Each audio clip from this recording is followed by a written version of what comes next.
Lipcram kinuwento ang nangyari bago ang labang Apex vs M-Site at Jonas sinabing mananalo si Shehi pag ganito ang mindset niya. So tara.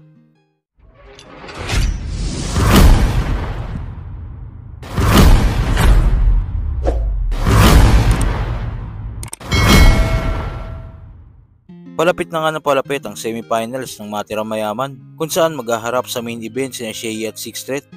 Advantage ito para kay Sixth Threat dahil sa Davao gaganapin ang nasabing event at hometown ito ni ST. Sa live nga ni Jonas dito sinabi niyang kayang matalo ni Shehi si Sixth Threat kung ang dadating na Shehi ay pinakakupal at yung walang paki sa crowd. Kung ganoon ang darating na Shehi ay malaking chance niyang manalo. Para sa akin, kasi pag naglaban, eto na, sa Davao gaganapin. Eto, bibigyan ko kayo ng si Shehi kasi first time niyang lalaban sa Davao. Tapos, tagaron pa yung makakalaban niya. Pwedeng mangyaring ma-upset si Shehi doon. Pero kung yung darating na Shehi doon ay puta yung talagang pinakakupal na Shehi na parang walang pakialam sa crowd o talagang pumunta siya ron para sirain si Sixth Threat. Kasi alam nyo bang para siyang si Mot. Alam mo ba yon? Si Mot kasi sobrang galing ni Mot. Sobrang husay ni Mot sa battle. Pero nung pumunta siya napadayo siya ng Cebu. Alam mo yon, parang hindi siya preparado na ganun pala ang pakiramdam ng idinayo ka. Di ba? Idinayo ka sa Cebu.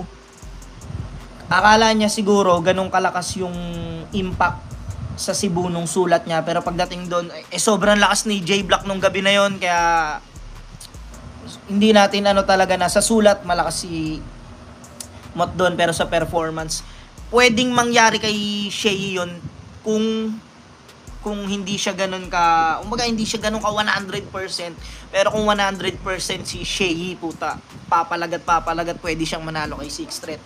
Na si Sixth Threat naman, alam naman natin lahat ng battle ni Sixth Threat puta, talaga namang.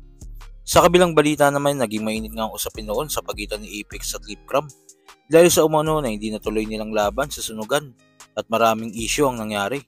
Umabot pa sa puntong muntik silang magpang-abot. Kaya nga kahit sa kasalukuyan na hindi pa dito maiwasang mapag-usapan. Kaya nga sa isang interview kay Lipcram ay na-open na naman ito at ianong ang nangyari sa muntik na nilang pang-abot ni Apex noong event ng PSP. Kinukupal mo sa social media.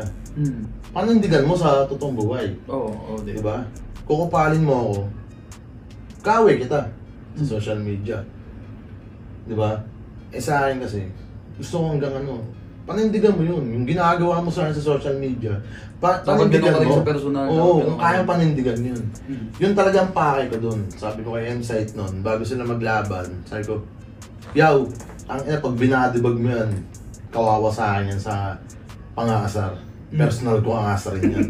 Talaga. Kami narinig ako doon na, bodybag na, Pex! Bodybag na! Pero rounds team, site yun. Rounds team, site yun. Ako nag-isbit sa M-Site, diba? Tama na! Bodybag na! Bodybag na. Ako talaga, sumisigaw talaga ako nun.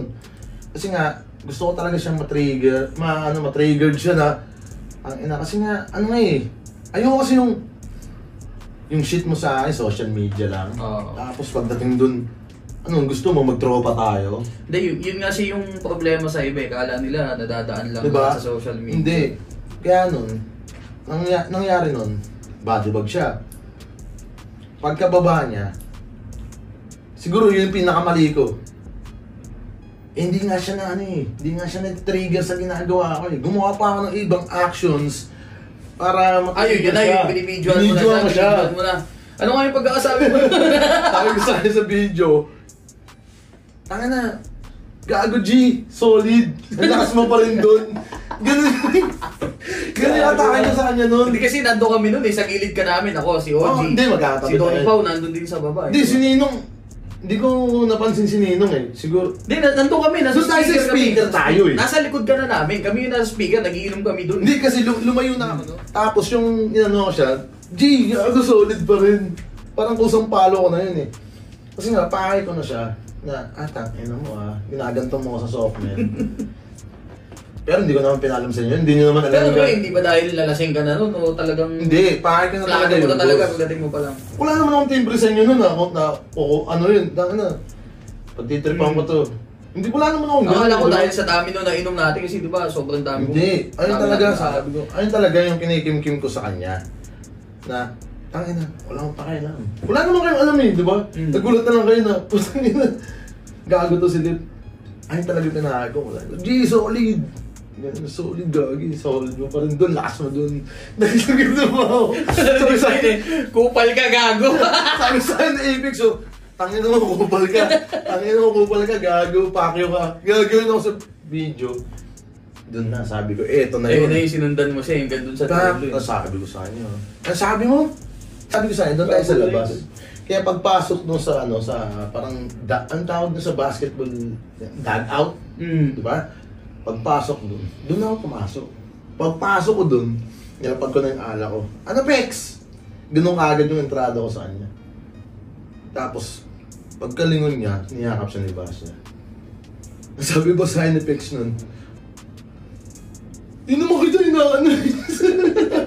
Tama. Pero dapat, tinigil mo na nung nag-ano na sa... Hindi, legit man. G. Pero tinigil mo na nung... Pag sabi niya, hindi naman kita inaano eh. Ikaw nga pa na yun sa akin kanina eh. Puta. Sipin mo, niyayakap siya na iba siya. Pag dapat naawa ka na nung ano na yun. Niyakap ako ng 3 bouncer, nakasakal-sakal pa ako. Buti nga hindi ka rin sinaktan kasi siyempre. Hindi. Aawatin naman namin yung mga bouncer. Ang mga sa akin, alam mo, ang ano sa akin, si Matias. Sabi niya, silip lang yan. Kasi nga, talagang hinata ko ng mga bouncer, nakaganyan na nga yung leg ko eh. Kaya ako siya ginanon. Binabasta siya ako sa social media, kinukupal niya nga ako, tinatawag niya nga ako lips cam eh. Di ba? Kinang ina mo, gusto mo sa personal, okay tayo. Di ba? Bali, naging personal na yung anuhan yun. Hindi, personal yun. Nasanay kasi sila sa mga shit na magsasagutan sa social media. Pagdating sa personal, okay sila. Eh, hindi naman kasi ako ganun. Eh, siguro ako naabot ko siya kasi nagkaroon siya ng shit kay Sinyo eh. Nung nagkaroon siya ng shit kay Sinyo na okay lang sa kanya, trash talkan sila pagdating sa event, okay sila. Eh ako kasi, syempre, kung ikaw lumaki kang kalsada, men, ang ina, makarinig ka nga lang ng konti eh. Di ba? Ayaw mo na makita yung... Pero alam ko, ano ba, Valenzuela ba siya ngayon o Cavite siya? Alam ko, Valenzuela yun. Valenzuela. Hindi, ayun lang gusto kong sabihin sa kanya na kung makipag-shit ka sa social media, panindigan mo. Tama. Di ba? Hindi yung sa social media tayo magkaaway. Akala ko kasi noon, nag-type ka lang nung gabing yun. Hindi pa ako May mag-trip. rason pala. May rason yun. Hindi ko siya bibili ng gano'n na tangina, iti-triggered kita na para na ano, ma-trigger ka sa akin. Yung pangyayaring gano'n. Anong masasabi niyo sa pahayag na ito ni Lipcram? At kanino kayo papanig sa labang Shea vs. Sixth Threat? Kung ano man sa loobin mo, comment mo lang sa baba na mapag-usapan natin yan. So yun lang, God bless.